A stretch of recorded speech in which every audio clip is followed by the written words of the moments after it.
a buddy of mine and I, the guys we had joined the Marines together, and we were both out by that time. And he was working in a gas station on Sunset Boulevard.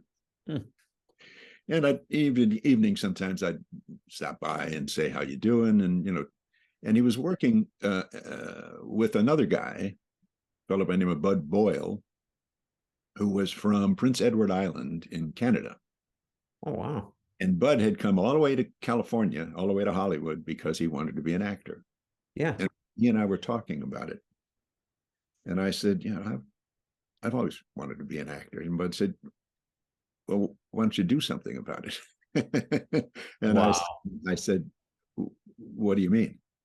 He said, there are actors' workshops. I'm in an actor's workshop. You can come down and learn about the business, learn what you're doing, learn how to act, or if you can act. And I said, where is it and when is it? And I went down and I sat in the back row as far as I could get in the dark, wanting nobody to call my name. Yeah, I know what that looks like. Yeah. Yeah, I watched and listened, and pretty soon I was able to sit down closer to the front, and pretty soon I was up on stage doing, exercises and doing improvisations, and that worked into. There was another workshop that opened up that I went to, and there's a very, as is the case in this business, there's a guy with a great deal of ambition about being a producer, and he said, I'm going to produce a play, and I want you to be in it. And we actually put on a functioning play in Hollywood. Wow. And I played, of all things, a Marine sergeant, Sergeant O'Hara in Perfect. Rain, the famous Somerset Maugham play. And I was awful, I think. I was awful. But an agent, a nice man, so the antipathy of Henry Wilson, a man by the name of Herman Zimmerman, stayed afterward, and he said, I'm an agent in small little office, he said, and I think you have some potential. I'd like to represent you. And I said, that's thrilling. I would like that very much. Wow. And he sent me out on, interviews to do, he went that away, or hello, I'm officer so-and-so, or, so these one-line things. Yeah. I'll never forget the story I love to tell because it's the business. Sure. He sent me out to an interview for a movie, and the casting director said, "Oh no, I'm sorry, you're too short." The movie stars Fess Parker. By the way, he's huge. Yeah. So I left, and then he sent me out on another one, and it was a war movie. And I thought, okay, I'm ready for this. And they said, "Oh, I'm sorry, you're too tall." The movie starred Audie Murphy. And I went and said, I can't win here. And then he got me an interview at CBS for the Red Skelton show. And I got the job because I was the perfect height to fit into the gorilla suit.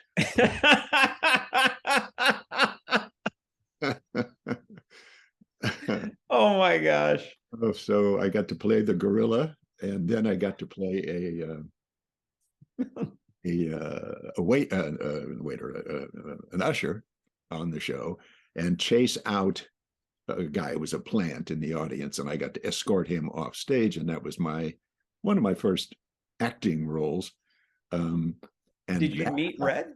Did you get to know Red Skelton at all?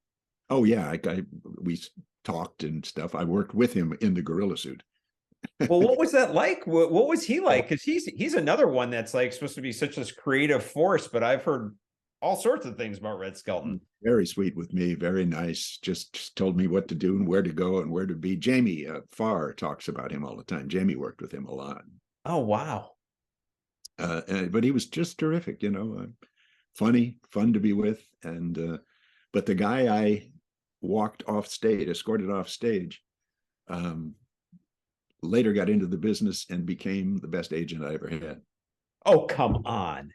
Did you not? His name is Phil Arcara. He was just dynamite, this guy. And he was the guy you escorted off stage. He was a fake, it was a setup in the Yeah. audience that I escorted off stage, but it's very funny. Wow. Wow. The way things work in this business. Yeah. And I know that you, at one point, you moved down to Laguna. Your wife has a job down there as a school teacher. You're down there, but you do performances at the Laguna Playhouse, which is quite famous. Yes. I don't know where I saw this, but I'm pretty sure you said that you had worked with Harrison Ford, and I'm like trying to picture him at that time. What was he even anybody at that point? Not that anybody knew Harry, as I think of him. Wow. We didn't work together. We got to know each other because he was doing a show that I didn't do. John Brown's Body, I think, something like that.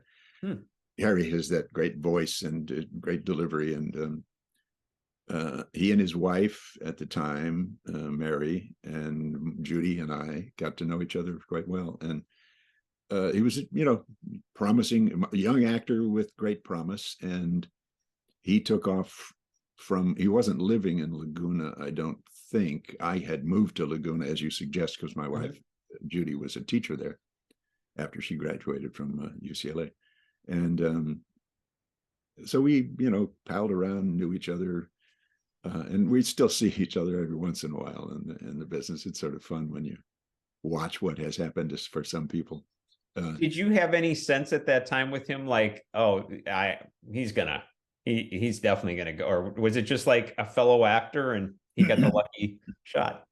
A little of both. He was a fellow actor. He was doing plays on the same stage I was, but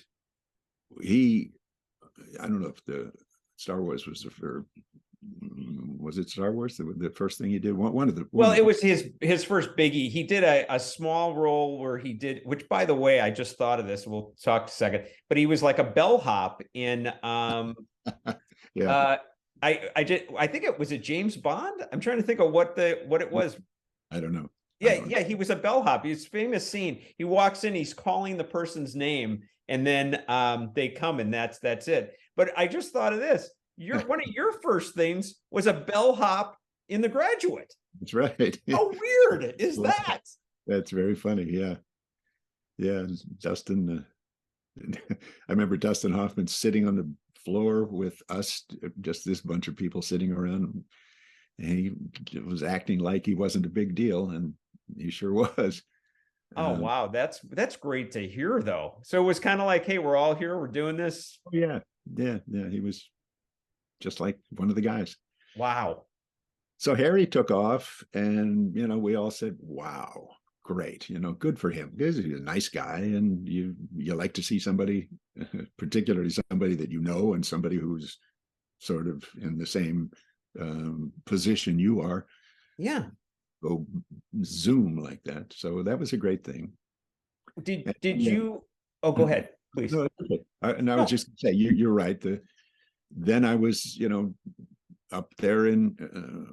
Well, I told Judy at one point. I said I had contacted. We did all the plays. We did Mary Mary. We did 1,000 Clowns. We did. Wow.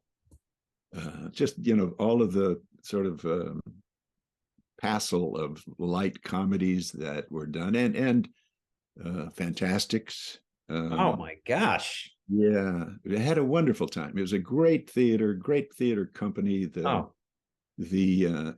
fellow who ran the company became a very dear personal friend and remains so today. And my wife then, at the time, Judy and I became the sort of celebrated couple of Laguna Theater and Laguna Beach. Isn't that something? Yeah, and I was still going up to town trying to get a job, Right. But by then I was able to get a job doing commercials and could make enough money to not have to have a regular job, which was lovely. Oh, that's huge as an actor. Come on. Oh boy. And then, little things come up. Would I like to have a one-day job with Mike Nichols on a show called The Graduate. And yeah, sure I would. And Wow. he, somebody, when I was doing a series later, somebody said,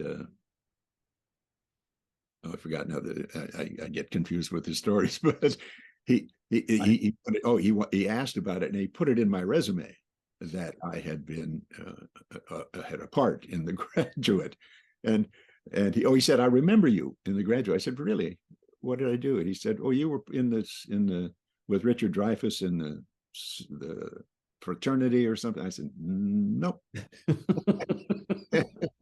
He said, well, which one were you? I said, when Dustin was he was having an affair with Anne Bancroft, the woman he was mad about's mother, at this hotel under an assumed name. And then he finally gets a date with her daughter, the beautiful, another name I'm going to blank on, Catherine Ross.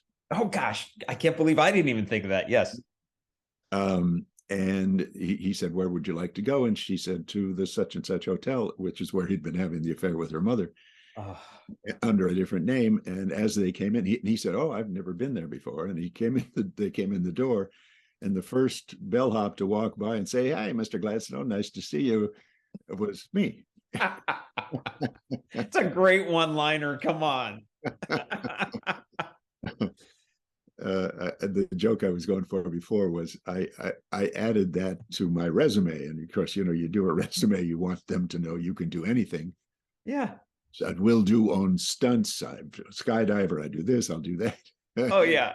And yeah, and they'd ask you, oh, you're winning The Graduate, really?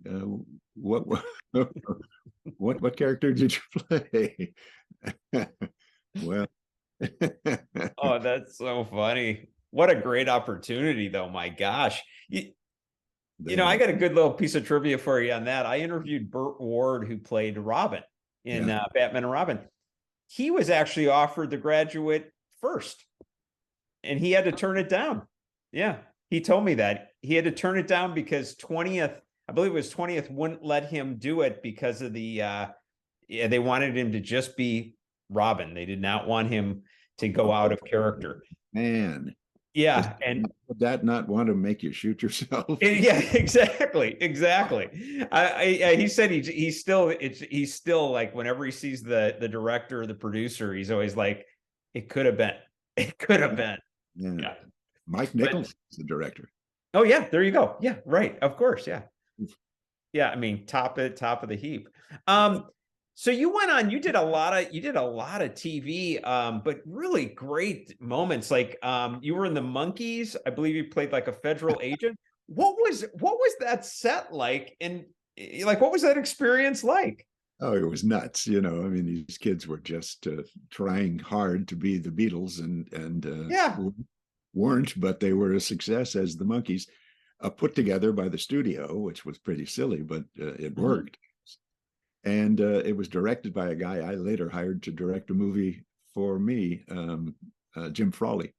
Oh, really? Yeah. And, I had a day's work. I was under, I don't know, I don't think I was under contract at that time at Universal. It was still before those days.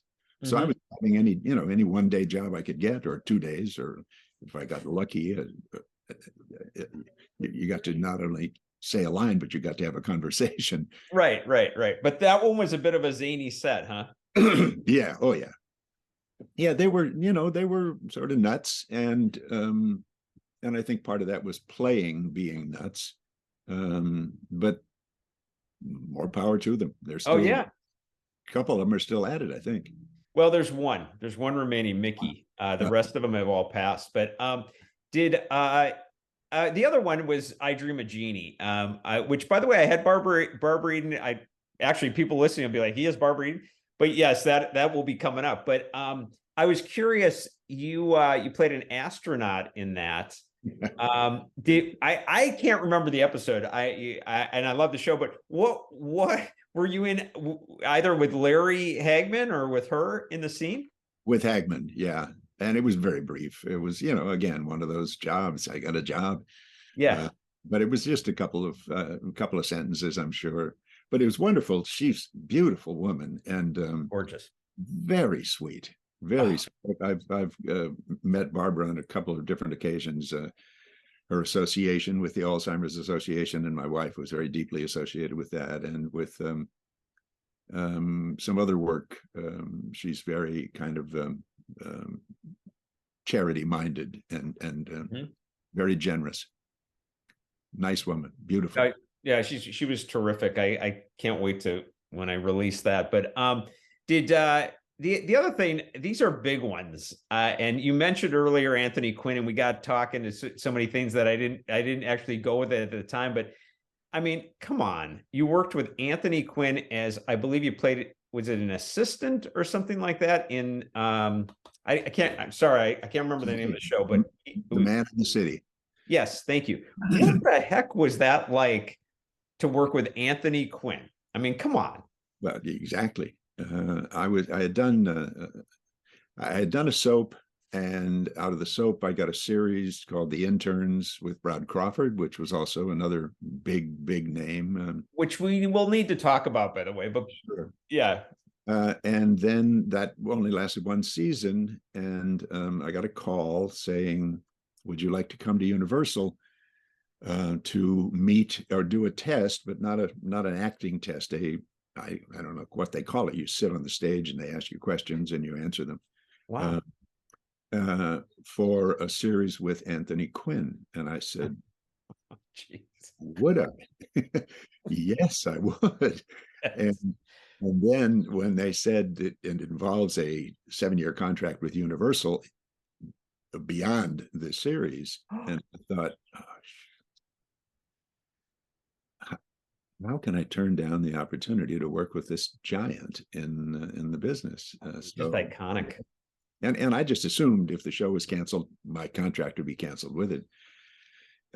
So yeah, I said, sure, yeah, okay, yes, yes, I will. Wow. And he was Tony. It was a giant in so many ways. A really good man, from my perspective. Sure. My son was only just born, couple of years old, I guess. And I brought him on the set one day, and Tony said, "Oh," and he grabbed him and he held him and he danced around with him. Oh, wow. That's the kind of man he was. And I'll tell you 2 stories about him. Sure. 3. One, he had a guy who was his valet, I guess. I mean, somebody who was with him all the time. He was his man's man. Yeah. And he would carry a chessboard, and whenever Tony had a minute, he would play chess with this guy. And it was the Globetrotters and the other team. Yeah. This guy was the patsy, and Tony would play. And we watched him one time, and I said to the cameraman, "He's cheating." Oh, jeez. He's cheating. And he was. But I've forgotten the guy's name, but he was, he was just there to be the Oh, is that funny? That's one story. The second story is 3 stories. There are many stories. Go ahead, whatever. I love hearing it. He treated me wonderfully. He was generous, and he was thoughtful, and he was very respectful. One time, Angie Dickinson was a guest on the show. Oh, man. Yeah. And we broke for lunch, and I went out of the stage right after Tony and Angie were walking out, and Tony was walking ahead of me 10, 15 yards with Angie Dickinson headed toward his trailer. And he turned and he looked at me over his shoulder and he said, "Your turn will come, kid."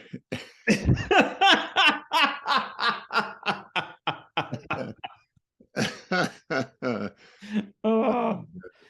Another time we were on the set, and we'd done a take And the sound man said, "I'm sorry, we have to do that again. We had a little problem with the sound." And Tony said, "A problem with the sound?" He said, "We have here a building with padded walls. We're in a sound stage, and you have a problem with the sound." Oh boy.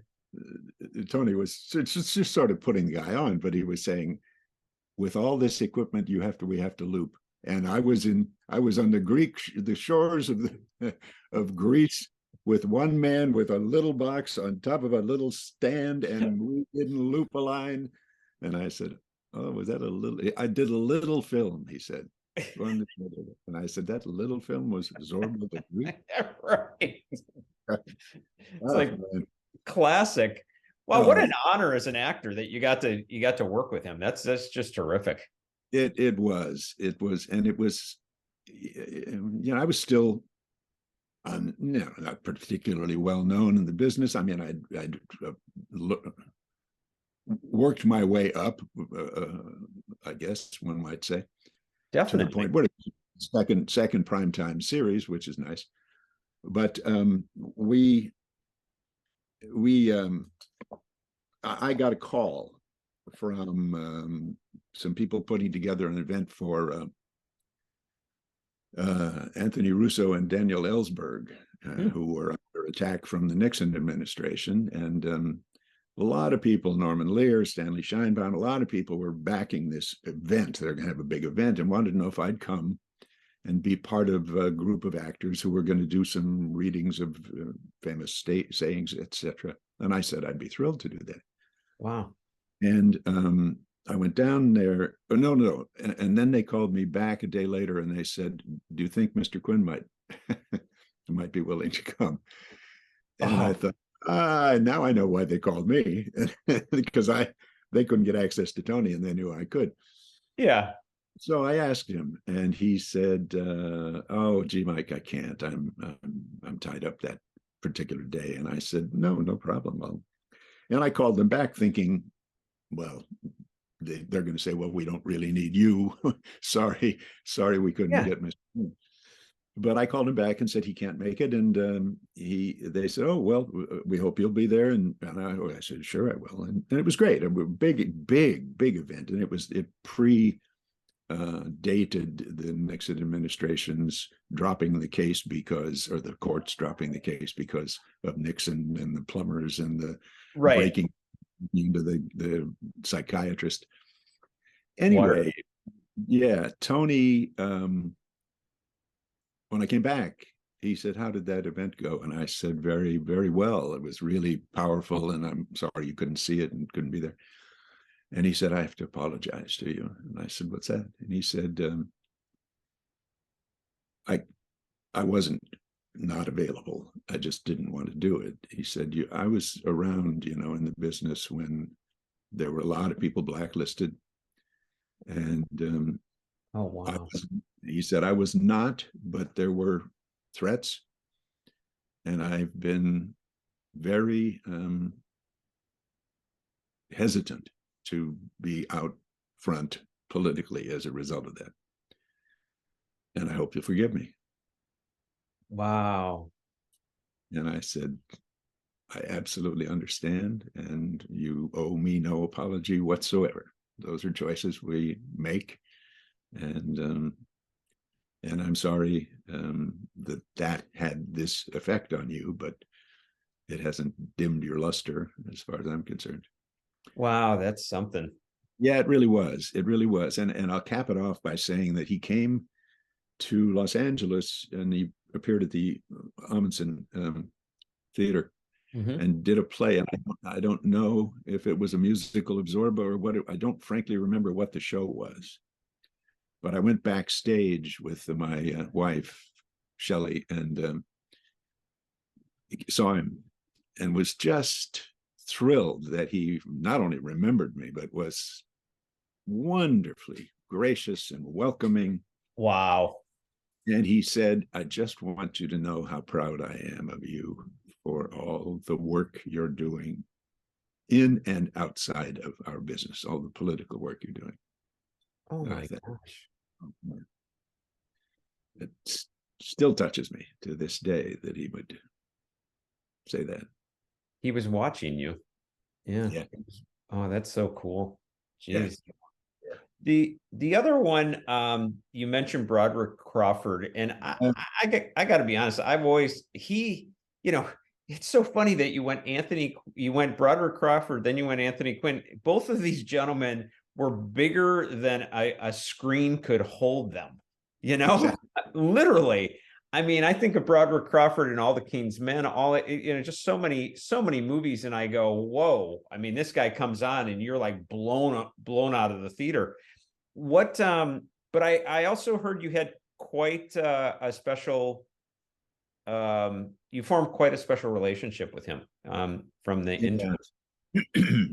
That's true. There's another story about Tony. Don't let me forget it. Well, go ahead, tell the story about Tony, and then we'll go to Broderick. First, I'll tell you about Tony. We were doing a scene. This is the measure of the man and his understanding. Jesus. We were doing a scene in which whatever it was, the point of it was a very sad development was information we were given that really struck home for him and hurt him. And we were just standing there together, and the camera was on us. And I was moved to put my arm around him and put my hand on his shoulder. And the director called cut and said, "That's a print." And Tony said, "I want to do it one more time." And the director said, of course. And they rolled it again. And Tony, before they rolled it, Tony said, "Remember when you put your hand around me, your arm around me?" And I said, "Yeah." He said, "This time, want to, but don't." Wow. And I thought, God, man. Wow. Yeah. And we did the scene, and it was wonderful. Wow. The guy, yeah, I mean, he just understood stuff that on film and in life. I mean, he said to me one time, we were doing a scene in this, we were rehearsing, just learning the dialogue in a scene in which Andy, the character I was playing, says to us, or the mayor says to Andy, we're something about prejudice against the mayor of this small southwestern town, meaning Albuquerque, New Mexico, where he was supposed to be the mayor. He said, they think of me as a Mexican. Do you think of me as a Mexican? And that was the line in the in the show, in the script. Oh, so we were running the lines and stopping and doing and stop. And then we stopped for a while. And then he turned to me and he said, "Do you think of me as a Mexican?" Oh my God.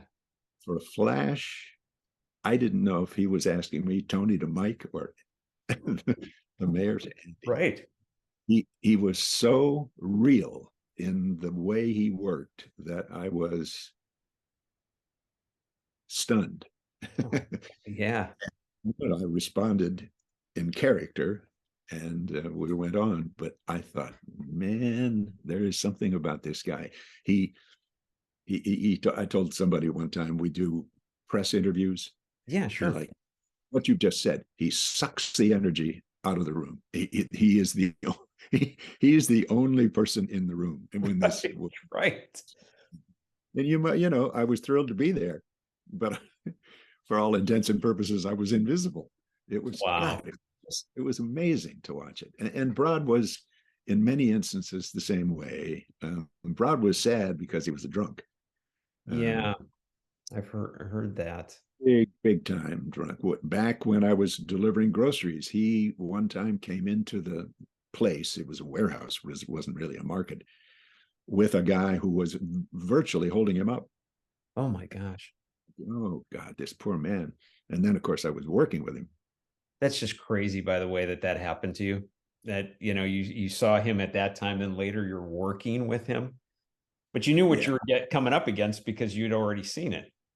I did, but I had also had an experience. My wife and I, Judy and I, broke up, and long and the short of it is that I got involved with a kind of a halfway house organization. Not To that I had help out, or no, to be part of the group, because I was so psychologically destroyed by the fact that I had not been successful in the marriage. I was supposed to be, I was supposed to grow up and graduate from high school and go in the Marines and come out and get married and have children. It didn't happen. And the marriage broke up, and I was psychologically just flattened. wow. And a friend of mine, really dear friend, mentioned this place. He said, you should try this place out. What a friend. Yes, he is today and was then. And I went, there's a whole process that you go through, and I went through that process. But what I learned there was how to deal with mostly addicts, alcohol, drugs, but there were prostitutes, and there were people dealing with being gay in society that didn't want them to be gay, and Wow. a lot of hard stuff, and really tough groups and group therapy kinds of things. The most profound experience I think I've ever had in my life. Wow. And it changed me in ways that I still credit to those people. Probably made you a better actor. It's interesting. One of the one psychiatrist who was associated with us, dearest man I ever met, said, "This isn't the reason for you to be here, but if you do the work here, it'll make you a much better actor." Wow. Wow. He was right. And you just said it. So I came out of that armed, better armed in a way to deal with the foibles of business and all this crap. And here I am working with Broderick Crawford, who I admired and who was a drunk. So we would have to stop production at some times because Brod was too lotzed to do it. Gosh. And I went to his dressing room and I sat down with him and I talked to him and I said, "You can't do this. This is harming everybody, and you're not doing yourself any good." I can't believe you did that. I mean that both as a compliment and both as just, I mean, that just takes unbelievable strength to go in and talk to someone of that magnitude on that set and do that. Thank you. But I felt it was something that I knew how to do, I could do, and he deserved it. So we went in and I went in and we had this conversation. This was not at the beginning of the show. This was a way we were in it a ways. But he heard me, said he heard me. And I think the producers understood what was going on. So they started shooting his stuff only in the mornings, and by the afternoons he was not working. But the conversation we had made a difference to him and to me, to the degree that the show only lasted one season, and every New Year's Day, from the time that show was over in 1970 till the day he died, he called me and thanked me. Wow. He said, "I want you to know how much what you said means to me." So you know, it's a funny thing, this life we have. Oh, is that crazy? Wow. It must, I mean, wow. Yeah. Well, I mean, it shows you well, I mean, obviously you did an incredible thing for him, but that, wow, what it meant to him that somebody actually took the time to give a rip and do something. Yeah, that's what I got from it, and it really always it was always a thrill to hear from him, and I told him that. And was he, for lack of a better word, in kind of rough shape right to the end there? Yeah, yeah, but uh, I did what I did, and you can only do what you can do. Yep. Yep. That's fair. I understand that. The other somebody else that you worked with, I don't know if you have a good recollection of this or not, but you were on Banacek, and George Peppard was somebody that just, I don't know. I don't know what it is about George Peppard, but he was always one of my favorites.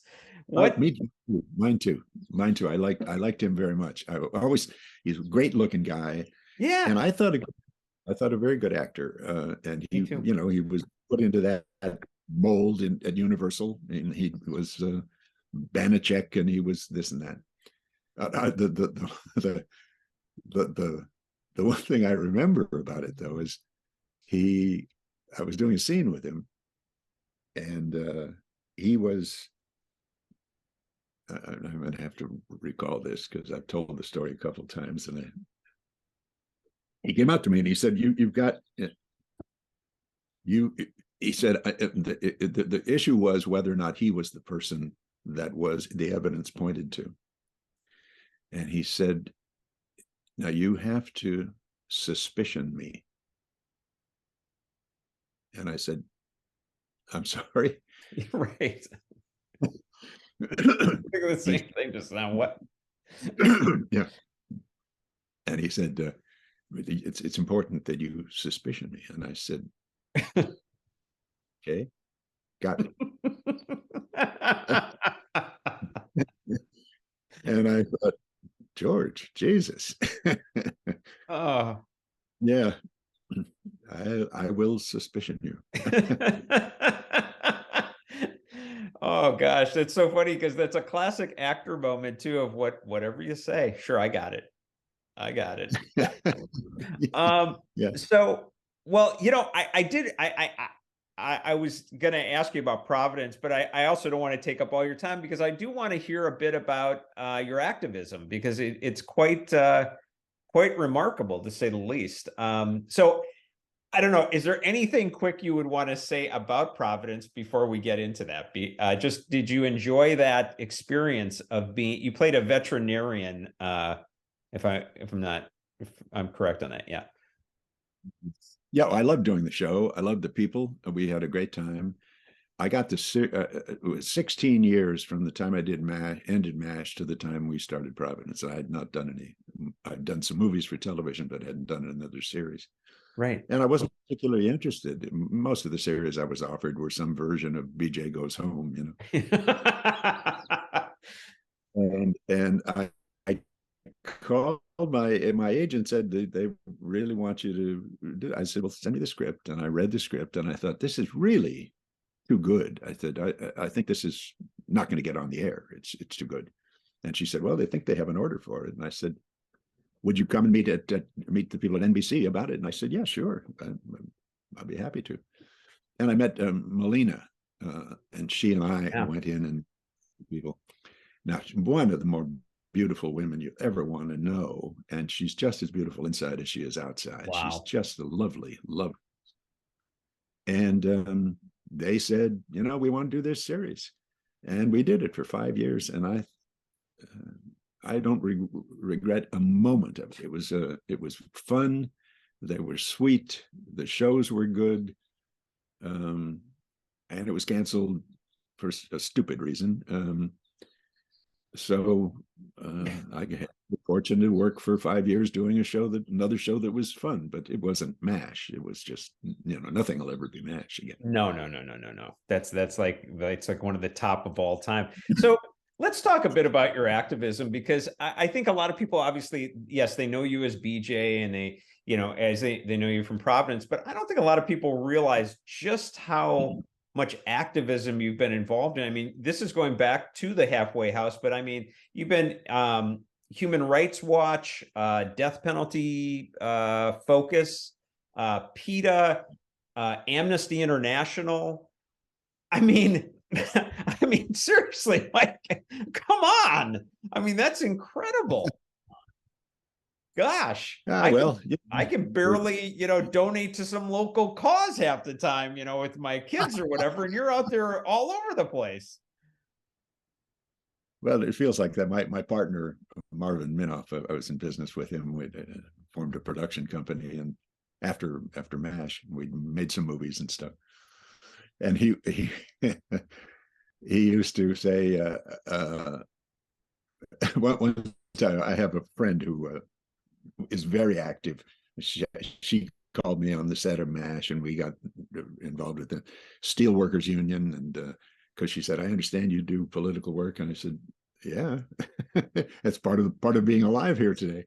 Yeah. And Marvin one time got a phone call, and he picked it up, and he said, "Mike, it's your political wife."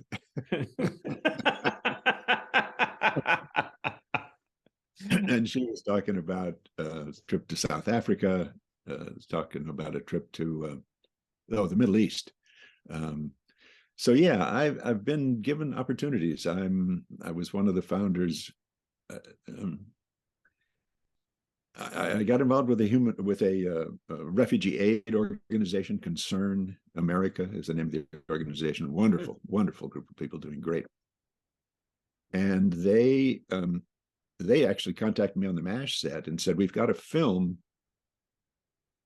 Actually, a woman that I had known at the house, the place that we did the therapies, the halfway house. Yeah. We called it the house. And the house will remain in my memory as in my life as a major impact. And she called me and she said, "I'm working with this organization. I'm now a doctor doing pediatric work. This one woman had a big drug problem, and now she was squared away and doing great stuff." Wow. And she said, they have, this organization is doing work. They have a film about that this priest who's associated with the organization made in Africa, a film about children and the plight of children in the third world, what we knew as the third world, then the underdeveloped world. Mm-hmm. She said they wonder if you'd be willing to take a look at it, and if so, if you have a particularly good reaction to it, if you might find a way to help them with it, get some distribution. And I said I'd be happy to look at it. I was very moved by it, and I said, sure. So I called Dinah Shore, whom I'd been on her show. She had a talk show at the time. Oh, it was huge. And yeah, and I said, "Dinah, there's this movie I've seen that's about the kids in Africa, kids in different parts of the world who are being starved, and would you be willing to air part of it on your movie and talk about it on your show and talk about it?" So she said absolutely, and did, and wanted me on the show with her to talk about the show and the work of the people. And we brought this fellow, wonderful man, a little Irishman, Father Mick, Mike Doheny. We would call it Doheny here, but he was Doheny, Mike Doheny. And I met the two people who were running the organization Concern here in America, and got involved as a result of this film and with their work. And I'd done some stuff prior to that. I'd been involved after the Watts, what were called the Revolution, the Watts riots. Right. I'd been down in South Central working with the people there in a thing called Operation Bootstrap, and trying to bring things kind of up to a place where it was, there's just a lot of work to be done in this society. And I got involved with a couple of death cases, and have subsequently been, for the last 25 years, I've been the president of the board of directors of this death penalty focus, an organization that is trying to eliminate the use of the death penalty in our country and in the world. So at any rate, Wow. These things go in different ways, but at Concern, they asked me if I would be willing to become their national spokesperson. Wow. After I'd done some work with them. And I said I would, but I'd need to see the work the organization does in different parts of the world. And they sent me to the Thai-Cambodian border areas when the big struggle was going on in Cambodia between the Khmer Rouge and the Khmer Sarai. Oh, just terrible. Yeah. Awful, awful. I mean, the incredible bloody massacre that went on in The Cambodia. killing fields, all that. It doesn't even, yeah. Yeah. Just terrible. So I went there, and what had happened is that the UN had set up an encampment on the border between Thailand and Cambodia to deal with refugees pouring out of Cambodia as a result of the war. So I went and visited them and saw the work they were doing on the border, and we went into Cambodia a bit and got to see the incredible human waste of. I don't know how you even took that in. I don't know if I could do that, to be honest. Yeah. Anyway, so I did that and then came back and went to there was a conference on that situation going on in Ireland. So I went there for the conference and met with a number of people. And one of them was the founder of Amnesty International. Oh, wow. And talked about their work and got involved a little bit with them. And then came home, and then what was happening, and after Reagan was elected in 80, the U.S. was intent on stomping out what they saw as communist subversion in Central America, and they started. First of all, I got involved in the efforts to help provide medical aid to people who were suffering from the war, from the repression in El Salvador.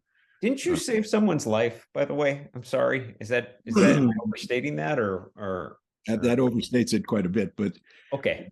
What I did was that there was a woman, there were contending forces in El Salvador. The guerrillas and the military. And the military was headed by the government, which was a terrifically fascist organization. And they were unfortunately supported by the Reagan administration. Right. So I became supported openly in opposition to the Reagan policies in Central America. And the concern organization that I'd worked with in Cambodia was now working in Central America with refugees from the Salvadoran War, on the borders in Nicaragua and on the border in Honduras. So they asked me if I would be willing to go down and pick up a truckload of equipment to take to some of the border camps. Which God, I mean, seriously, I am so blown away. I'm like just sitting here. That is really dangerous. It's not as dangerous as you might think, but you do it. There is crazy stuff that happens, but it's not. Well, yes, there's some danger involved. Right. Anyway, I drove this truck and loaded some friends. The woman I told you that had called me on the set that got me involved with the steelworkers, I called her and I said, "You want to go to Central America?" Oh, wow. And I had met Fred Harris in '76. I campaigned for Senator Fred Harris presidency. And his wife, LaDonna Harris, is a full-blooded Comanche Indian. Wow. And she said, "Can I go?" So Margie and LaDonna and I got down there and did this load of stuff into the camp in the Mesa Verde camp in Honduras. And then we flew with a religious group, a Christian group that flies patients that need to be refugees that need particular stuff that can't be handled in the camps into places in the capital where they could get the proper medical attention. Wow. So this guy flew us down and we landed on the cutoff top of a mountain. I thought I was never going to see daylight again. Oh my gosh. Yeah, it was fabulous. I mean, when you look back on these things, it's just it's sort of fun to kind of relive them. Anyway, Yeah. the incredible young people working, volunteers, doctors and nurses and health practitioners working in these camps, American kids, most of them. I was just so impressed with the work they do. Wow. And then we went into Central America, into Nicaragua, where the revolution had now, the Sandinistas had overtaken the government, and there was a big struggle with the Reagan administration had funded the Contras. So we took an old Russian helicopter Oh, jeez. out to eastern Nicaragua to look at a resettlement camp for the Mosquito Indians, because the concern was that the Contras were attacking the Indians Wow. and claiming it was the Sandinistas doing it. So we had to kind of get in the middle of that. I mean, it's just just crazy. It is. It just goes on and on and on. So did this woman? So what was the story then? How with the woman? Okay, yeah. No, it's okay. It's all like mind-boggling, to be quite frank over here.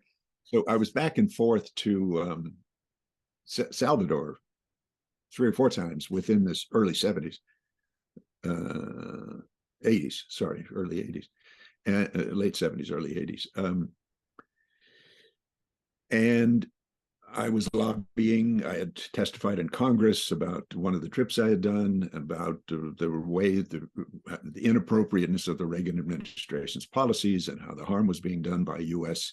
training these terrible, terrible troops that were killing people in God. And they captured a woman. Nydia Diaz was her nom de guerre, her war name. They had captured her and wounded her, and they had her in prison. And an international medical group had met her and said she needs surgery on her arm, and they weren't giving it to her, and she was losing the use of her hand. Oh, geez. As a result of the fact that they wouldn't do the surgery. Mm-hmm. And of course, in Salvador at that time, the government had so poisoned the atmosphere that anybody who lifted a hand to help somebody that they labeled a communist was suspect. And, Archbishop Romero was murdered. Right. Just terrible, terrible things. Anyway, they said, we lobbied. I was part of a lobbying organization to the U.S. government to say, you've got to get this woman treatment. Wow. And the Amnesty contacted me and said, we've got approval to bring a physician and his wife, who's the nurse anesthetist down there. Would you go with them as observer? And I said, absolutely. Wow. So we flew down. We were not welcomed, but we were tolerated by the government and taken to the prison and met her. And this guy, this doctor, who had to remain nameless for a long time, on the way down, he was showing me pictures of the surgery he thought was going to be necessary. Oh my gosh! And I thought, well, this is interesting, but shit, I don't know. Right. So we got down there and we went into the prison. We went up to meet Nydia, and he carefully introduced me, and he said, "My muchacho." Okay. And then she was grateful to our presence there and how much she appreciated what we were going to do for her. We went down, and the commandant of the prison said, go to your hotel and you will hear from us tonight. So, oh my gosh. In the middle of the night, we got awakened, or I wasn't asleep, but they said, come on out. It was, I suppose, 1 o'clock in the morning. I don't know. Oh my gosh. And there are 2 Jeeps bristling with soldiers. And they got us into these Jeeps, and these soldiers have got their guns, and we're rolling through the streets of San Salvador. Oh my And gosh. I thought, are they expecting us to be attacked? I don't get Right. it. No, because I'd been down there now 3 times, I suppose, by that time, Wow. and been through the refugee camps, and man, it was nasty. Anyway, we got to the back of this hospital, into an elevator, up to this surgery, and as we walked out of the elevator, the 3 nurses, that Salvadoran nurses that were attending the woman on the gurney, walked out of the room. And the doctor walked over and he talked to Nydia, and he said, well, I'm here and I have my wife, the nurse anesthetist, but I need somebody to do some of the assistance with the surgery. And she said, nobody here is going to do it, doc, Oh because my gosh. they're all afraid of being labeled communist. So he came over to me and he said, I need you to assist me in the surgery. Oh I said, my gosh. what? And he said, I've got to do this surgery. My wife will do the anesthetic, but I can't do this by myself. Whoa. I said, doc, he said, you've been through the surgical procedures. You know what that's about. And I said, I've been through it 100 times, doc, but it's all fake. I don't really surgery. He said, either you help me do this or we leave. We can't do it. Oh my gosh. And I said, okay, go over and tell this woman that what the situation is, and that the person who's going to assist you is not a trained medical technician. And he said, okay. And he went over and I heard her laugh, and he came back and he said, out in the mountains, them that can do. Oh,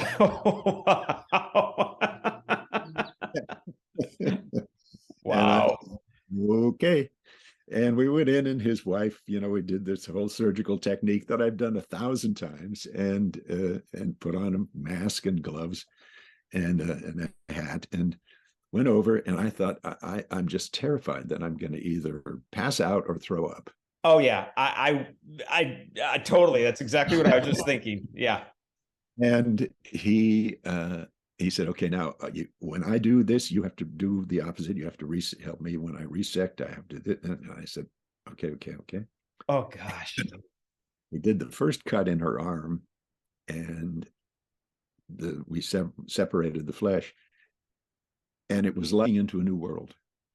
Oh yeah, I bet. Stunning. It was layers and stuff that looked like little yellow bubbles, and I mean, it was just astonishing. And I forgot all about being afraid or being sick or being anything other than just being fascinated by what we were doing. Wow. And we looked and looked, and he probed, and he said, I can't do what I thought I was going to do, because the damage has been done to her. I thought it was done to her nerve. It's been done somewhere else.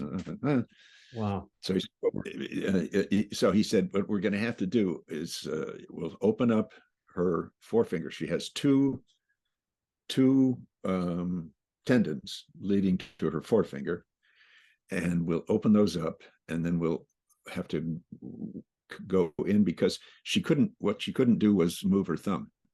Oh my so she gosh. had, if you don't have your thumb, you can't grip anything, so yeah, so it's a big thing that sets us apart from other animals or whatever. Yeah.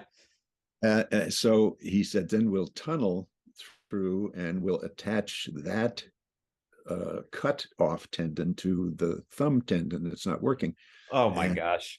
Oh, I couldn't take it. And he said, I need you to do this and cut down there and tunnel in here, and I need you to snip here. And we did it. I said, but next time she points, isn't she gonna want to point with her thumb too? Yeah, right. And no, the brain will make the adjustments. So we did this surgery, and wow.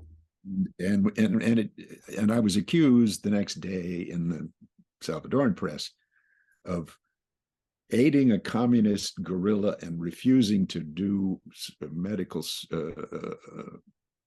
give medical aid to wounded Salvadoran soldiers. Unbelievable.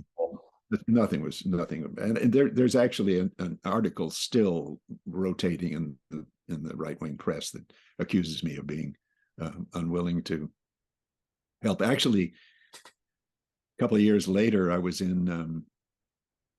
went with the guy I played. I played a Ambassador Robert White in a movie about the El Salvador, the murder of the 3 nuns. Oh, yeah, very famous. Bob became a friend, and I went with him to South America to look at the situation in both Paraguay and Chile. And in meeting with in landing in Chile, the woman who was leading the tour came back and she said, "I don't know if you want to go. We were to have a meeting with the American diplomatic corps in Chile." Yeah. I said, "Sure." And she said, "I'm not sure you would be comfortable going in because they've read all the story about you in El Salvador and then helping the guerrilla commandant." And oh my gosh. And I said, "No, I'm happy to go in and answer any questions they may have. So so let's go." So yeah, I became infamous in the Latin American diplomatic corps. Oh, how funny. Yeah. But I will say Nydia Diaz in 1992 used that hand to sign the peace accord in El Salvador. Oh my gosh, is that an amazing That's something circle? That's amazing. I mean, incredible. Just knocks me out. And I was going to say that right there just must feel like, wow, what absolutely. A close. And she's a member of the Constituent Assembly, the legislature down there now. Okay, that's just terrific. I mean, that's amazing. Mike, you know, you've been just terrific. I mean, wow. I mean, that's all I can say is wow, because some of your stories were just mind-boggling to me. But thank you. It's been fun talking to you. You seem to be open to those kinds of stories, so I've got them to tell. Oh, believe me, I'm well open to them. And I really do appreciate you. And obviously, I mean, I loved your work, but I love what you've done outside of it too. It's just a real pleasure to talk with you, but thank you so much for just giving and being so open. It's just been a wonderful experience. You're very kind, and you've made it a wonderful experience. Thank you. Oh, very kind of you, Mike. Thanks. Okay. Please hit the subscribe button and also hit the notification bell so you're notified when I release a new episode of That's Classic. And in case you missed any of the old episodes, go check them out, like Henry Winkler from Happy Days, or Jerry Mathers from Leave It to Beaver, or Judy Norton from The Waltons. There's so many. Enjoy.